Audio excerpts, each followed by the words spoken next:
င်္ဂလာပါကျွန်တော်ရဲ့ channel ပြန်လည်ကြိုဆိုလိုက်ပါတယ်စကားအများကြီးပြောတော့ပါဘူးဗျာအချိန်ကြာတော့ရင်ဘေးဘုတ်ကုန်နေမှာဆိုလို့2022ခုနှစ်ကနေ2023ခုနှစ်ကဒီချစ်တီခဲ့တာပေါ့ဗျာလက်ဆိုင်ပုံစံမျိုးလေးပါပဲဒီမှာ2022ခုနှစ်က4ခွန်နှစ်ပရိတ်ရဲ့သူ့ရဲ့ဆောင်းခါရဲ့ပေါင်းခြင်း5ဖြစ်ခဲ့ရင်သူ့ရဲ့နောက်တစ်နှစ်ချမှာပဲထိပ်စီးနှလုံးပေါင်းခြင်းကလည်း5ပဲဖြစ်တယ်ဗျာဒီမှာ2 4 6 3 2 4ဆိုတော့ထိပ်စီးနှလုံးပေါင်းခြင်းက2 3ဆိုတော့5 4ခွန်နှစ်ပရိတ်ရဲ့သူ့ရဲ့ဆောင်းခါရဲ့ပေါင်းခြင်း5ဖြစ်ခဲ့ရင်သူ့ရဲ့နောက်တစ်နှစ်ချမှာပဲထိပ်စီးနှလုံးပေါင်းခြင်းက5โอเคဒါပထမကတ်ဗျာဒုတိယကတ်ကတွေ့တပင်ချာကတ်ရမှာပဲ9 9 4ပေါင်းခြင်းဒီမှာ break က9 9 4ဆိုတော့10 break ခါကလည်း10ပေါင်းခြင်းက16 6ဆိုတော့ပေါင်းခြင်း6ဖြစ်တဲ့အတွက်သူ့ရဲ့နောက်တစ်နှစ်ထိပ်စီးနှလုံးပေါင်းခြင်းက88ဆိုတော့ဒီမှာ6ဒါဒုတိယကတ်ဗျာတတိယကတ်အနေနဲ့ဒီမှာပင်ကြားတူပါပဲ33နှစ်သူ့ရဲ့ဆောင်းကခါ1 33နှစ်ဆိုတော့10ပရိတ်ပေါင်းခြင်းဆိုတော့9သူ့ရဲ့ဒီနေ့ချာမှာပဲထိပ်စီးနှလုံးပေါင်းခြင်းက3ရယ်6ရယ်ထိပ်စီးနှလုံးပေါင်းခြင်း9ဒါတတိယကတ်ဗျာစတုတ္ထကတ်အနေနဲ့669ဒီပရိတ်ခါ4 4ဆိုတော့5ဒီကထိပ်စီးနှလုံးပေါင်းခြင်းကသူ့နောက်ကတပင်ကြားကထိပ်စီးပေါင်းခြင်းက6 6ဆိုရင်ကြောင်းဒီမှာလည်း5ဒါစတုတ္ထကတ်ဗျာခုလာမဲ့ချိန်တော့မာ1 3 6ပရိကာခွန်ခါ9ပေါင်းခြင်းက6တွေ့အောက်တပင်သူ့ရဲ့နောက်ကဒီနေ့ချာမှာဒီမှာ8ထိပ်စီးဖြစ်တဲ့အတွက်ပေါင်းခြင်း6ဖြစ်ဖို့အတွက်အောက်မှာ8ထိပ်ပဲချမယ်8ထိပ်ချပြီးမှ88ပေါင်းခြင်းက6ထိပ်စီးကတော့8ပေါ့ဗျာထိပ်စီး8ရှိတယ်ထိပ်စီး8ရပြီဒီကျွန်တော်အရင် file မှာတော့ပြခဲ့တာရှိပါတယ်အရင် file မှာတော့89တလုံးပါ89တလုံးဆွဲပေါ့ဗျာအဲ့ site လေးပြခဲ့တာရှိပါတယ်ဒီကျွန်တော်စာသုံးတော့ပြန်မပြတော့ပါဘူးဗီဒီယိုရှိတော့မှဆိုလို့ဒါ2ဦးကနေပြီးတော့တာပြီးမှန်ခဲ့တဲ့တလုံးဆွဲပုံစံလေးပါဗျာခါနှလုံးပေါင်းခြင်းခွန်ပေါင်းတော့ခွန်1ပေါင်းတော့8ခွန်8နှလုံးနဲ့လုံးဆွဲဒီမှာခွန်နှလုံးဆွဲခဲ့တယ်သူ့ရဲ့အောက်မှာ9 6ခါချင်းပေါင်းတော့9 6ဆိုတော့5ဆိုတော့5ကို1ပေါင်းတော့6 5 6တဲ့လုံးဆွဲ6 8ခွန်သူပြီးမှလုံးဆွဲခဲ့တယ်အဲ့ဒီတိုင်းပဲဗျာ2ပင်ချတစ်ခါ2ပင်ချတစ်ခါလူမျိုးမှန်းလာခဲ့တာဗျာဒီနောက်ဆုံးအချိန်မှာလဲဒီမှာ9ဆိုတော့ဒီမှာ8ဆို8ကို1ပေါင်းတော့9 8 9တဲ့လုံးဆွဲဒီမှာ8က8ထိပ်စီလုံးပိုင်းတွေ့နေပြီဆိုတော့8ကတော့တော်တော်လေးကောင်းစင်ပြေပေါ့ဗျာခဏ2ပင်3ပင်ထက်နေရဆိုတော့ဗာနေရများတယ်ပေါ့8ကတော့8ထိပ်စီလုံးပိုင်းပေါ့8ထိပ်ကတော့ဒါကြိုင်3ကြောက်ပေါ့ဗျာ8ထိပ်ပေါ့8ထိပ်လုံးပိုင်းရပြီဆိုတော့နောက်ထ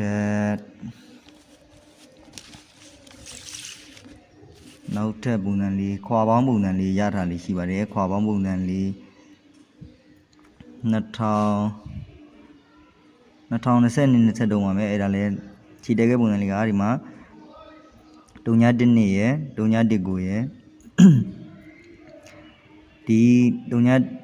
နှစ်နဲ့3.19ကခါချင်းပေါင်းခြင်းခါချင်းပေါင်းခြင်းက1ဆိုတော့ဒီမှာ2ဖြစ်ခဲ့ရင်သူ့ရဲ့နောက်တပင်ကြမှာပဲနောက်ကလိုပါပဲတပင်ကြမှာ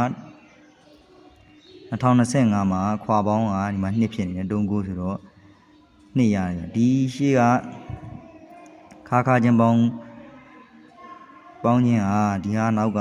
ထိတ်နဲ့ပိတ်နဲ့ပေါင်းခြင်းရတယ်ဗျဒါကတော့ပထမကတ်ဗျဒုတိယကတ်အနေနဲ့သူ့ရဲ့အောက်တပင်ကြမှာပါပဲဒီမှာ4ခွန်ရယ်8ခွန်2ရယ်ခါချင်းပေါင်းတော့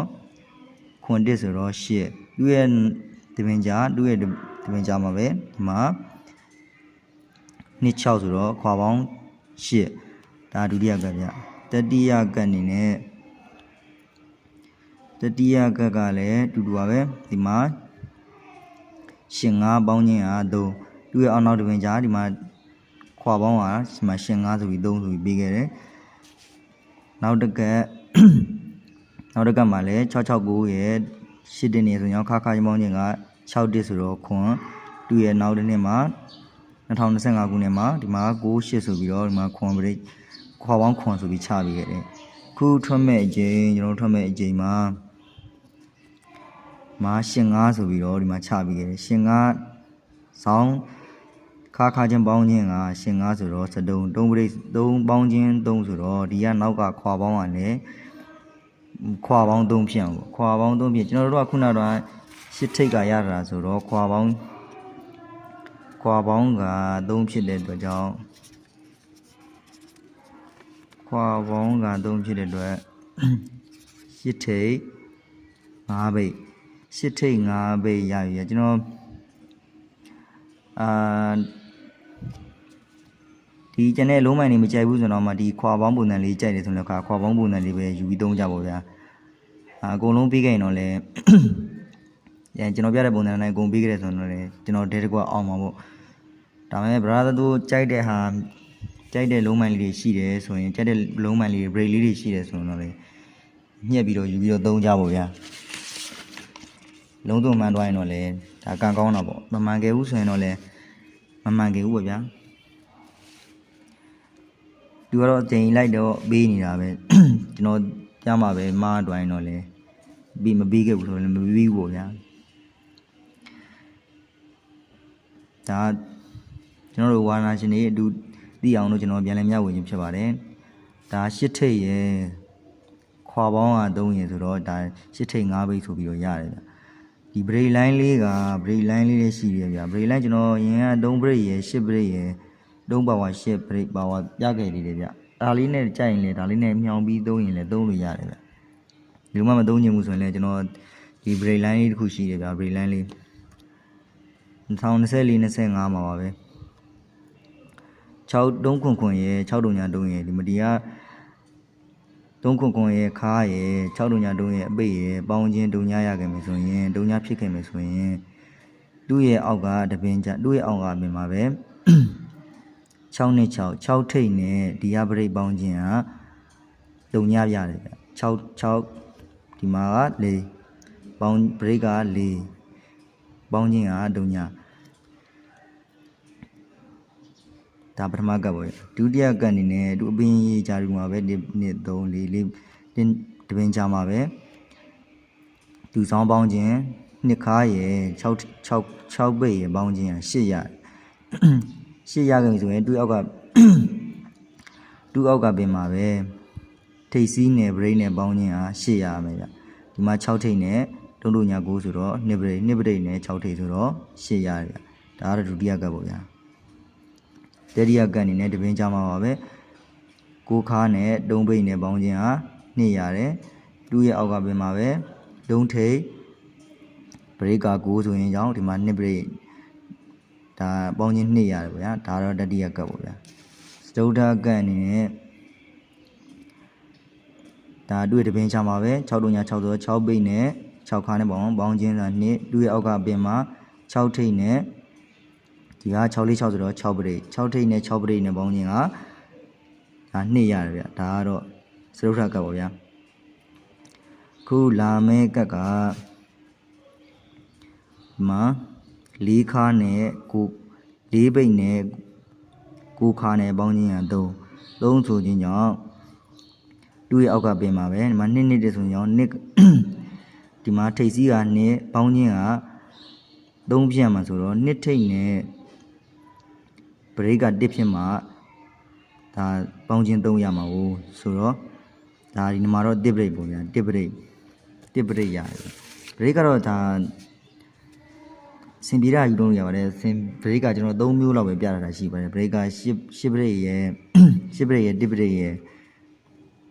3ဘရိတ်ရယ်ဆိုပြီးတော့3မျိုးပဲပြတာရှိပါတယ်ဒါဘရိတ်ကတော့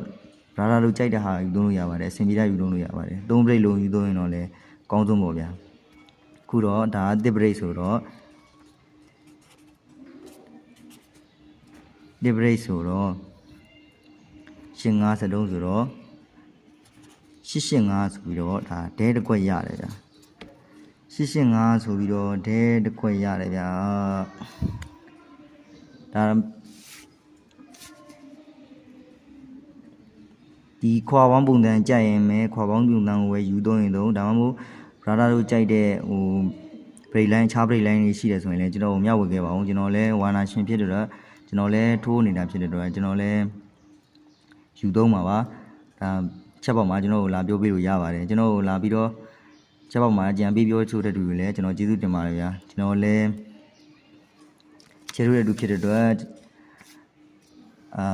ပေါင်းနိုင်ခြေအားရှိတဲ့ဖြစ်နိုင်တဲ့ကုန်ရှိတာတွေကိုကျွန်တော်လည်းရှားပြီးထိုးနေရဖြစ်တဲ့တော့မိတ်ဆွေတို့နဲ့ကျွန်တော်လည်းကံကောင်းနေတာတယ်ဒီတစ်ခါ885ဒဲတော့ရတယ်ဗျဒီ